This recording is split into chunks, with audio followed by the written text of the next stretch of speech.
तो वैसे तो पिछला वीक काफी स्लो था ए अपडेट के लिए, बट उसमें कुछ ऐसे अपडेट हुए कि जिसको हम आज बारी बारी देखेंगे। तो without wasting any time let's get started. तो सबसे पहला अपडेट हमको देखने को मिलता है ओपन एआई की तरफ से कि डाली अभी अवेलेबल हो चुका है चैट जीपीटी प्लस और एंटरप्राइज मेंबर के लिए। ये तो हमको पिछले वीक में भी अनाउंस हो चुका था, बट अभी ओपन एआई ने ऑफिशियली अनाउंस कर दिया है कि डाली 3 अभी अवेलेबल हो चुका है। तो अगर आप एक प्लस मेंबर या तो फिर एंटरप्राइज मेंबर हो तो आप उसका यूज चैट जीपीटी में कर सकते हो। सेकंड अपडेट हमको देखने को मिलता है यूट्यूब की तरफ से। तो यूट्यूब एक ऐसा एआई मॉडल बना रहा है कि जिसका यूज करके हम कोई भी सिंगर की वॉइस को क्लोन कर सकते हैं। तो जैसे कि आप यहाँ पे देख सकते हो कि ऑफिशियली यूट्यूब एक एआई टूल बनाने जा रहा है कि जिसकी वो परमिशन काफी सारे दूसरे लेबल से ले रहा है कि जिसमें उस आर्टिस्ट की वॉइस का यूज करके वो एक एआई जनरेटेड आर्टिस्ट बना सके। तो इस टूल को लॉन्च करने से पहले वो सारे लेबल के साथ अपनी परमिशन ले रहा है और टर्म्स एंड कंडीशन साइन कर रहा है ताकि कोई भी आर्टिस्ट की वॉइस को यूज कर सके और एक एआई सॉन्ग बना सके। तो जैसे कि आपको याद हो तो कुछ टाइम पहले ड्रेक का एक एआई सॉन्ग काफी वायरल हुआ था, तो जिसमें काफी सारे म्यूजिशियन ने अपना एक प्रॉब्लम यहाँ पे रेज करा था, जैसे कि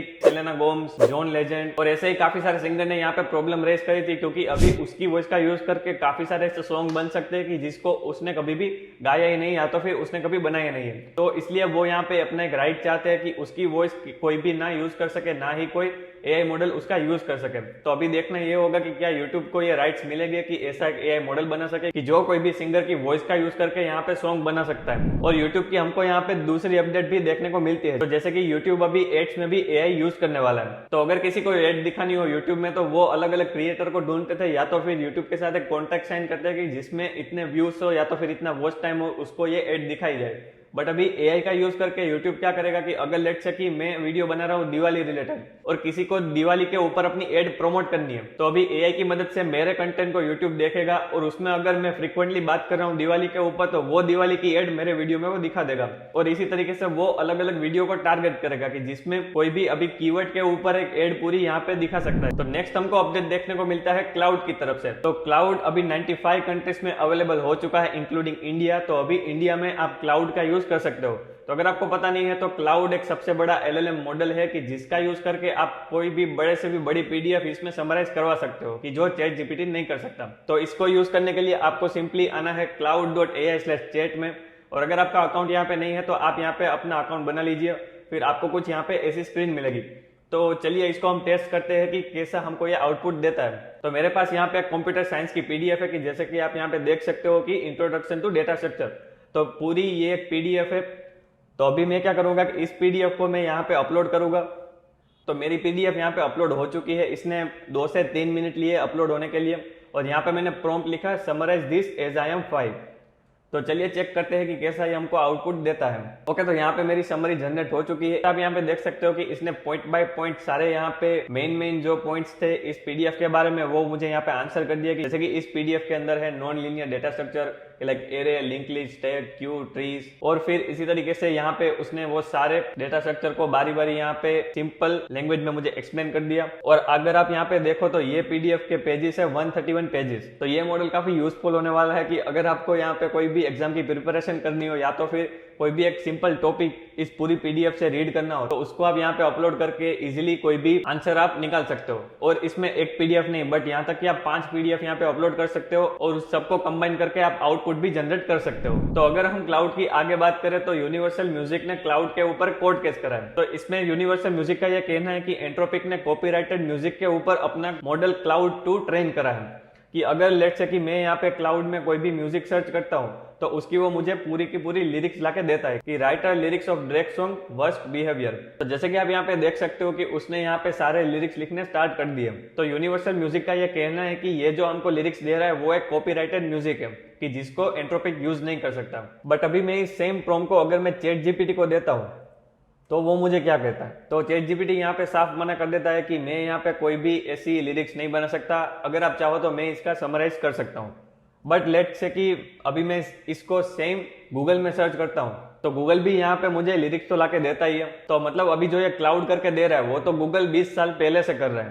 तो इसको क्यों नहीं कुछ बोल रहा है बल्कि उसके ऊपर कोर्ट केस फाइल करा जा रहा है। मतलब यहाँ पे सीन ऐसा कि अभी देखिए सारी जगहों पे एआई की बात चल रही है। जैसे कि अगर किसी ने लिरिक्स बनवा ली या तो फिर किसी ने किसी की वॉइस में सॉन्ग गा दिया तो सारा ब्लेम लग जाता है एआई के ऊपर। तो इसी तरीके से यूनिवर्सल म्यूजिक भी यहाँ पे वही कर रहा है कि उसने यहाँ पे देख लिया कि भाई क्लाउड तो इसमें लिरिक्स लिखवा के दे रहा है, बल्कि बाकी मॉडल उसको नहीं कर रहे हैं, तो इसलिए फिर उसने यहाँ पे क्लाउड के ऊपर कोर्ट केस कर दिया कि ये तो भाई हमारे लिरिक्स को यूज कर रहा है अपने मॉडल को ट्रेन करने के लिए। तो नेक्स्ट अपडेट में हमको देखने को मिला कि मिडजर्नी भी अपनी एक वेबसाइट लॉन्च करने जा रहे हैं। तो मिडजर्नी ने अपने ऑफिस आवर्स में ये सारे कुछ अपडेट यहाँ पे रिलीज करे कि जिसमें आप यहाँ पे देख सकते हो कि फेज 1 में वो एक वेबसाइट अपनी रिलीज करेंगे जो नेक्स्ट वीक में लॉन्च होगी। बट अभी उसमें हमको इमेज जनरेशन का सपोर्ट नहीं मिलेगा, अभी भी हमको इमेज जनरेट करवाने के लिए डिस्कॉर्ड में जाना पड़ेगा।